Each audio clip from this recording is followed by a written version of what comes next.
Criminal வழக்குகளில் தண்டனை பெற்றவர்கள் எம்பி அல்லது எம்எல்ஏவாக பதவி வகிக்க தகுதி இழந்தவர்கள் என்று உச்சநீதிமன்றம் அதிரடி தீர்ப்பு வழங்கியுள்ளது.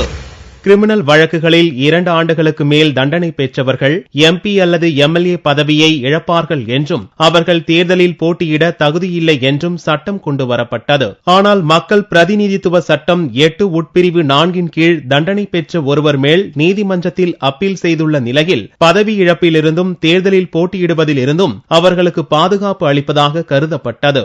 இதை எதிர்த்து உச்சநீதிமன்றத்தில் பொதுநல வழக்கு தொடரப்பட்டது.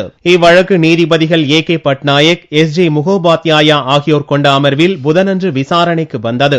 அப்போது கிரிமினல் வழக்குகளில் தண்டனை பெற்றவர்கள் தீர்ப்பு வழங்கப்பட்ட நாள் முதல் மக்கள் பிரதிநிதித்துவ சபையில் உறுப்பினர்களாக பதவி வகிக்க தகுதி இழந்தவர்கள் ஆகின்றனர் என்றும் மக்கள் பிரதிநிதித்துவ சட்டம் 8 உட்பிரிவு 4 செல்லாது என்று நீதிபதிகள் தீர்ப்பளித்தனர். இருப்பினும் இந்த தீர்ப்பு பிறப்பிக்கப்படுவதற்கு முன்பு தண்டனை பெற்று அப்பீல் செய்தவர்களுக்கு இது பொருந்தாது என்றும் தீர்ப்பில் நீதிபதிகள் கூறியுள்ளனர்.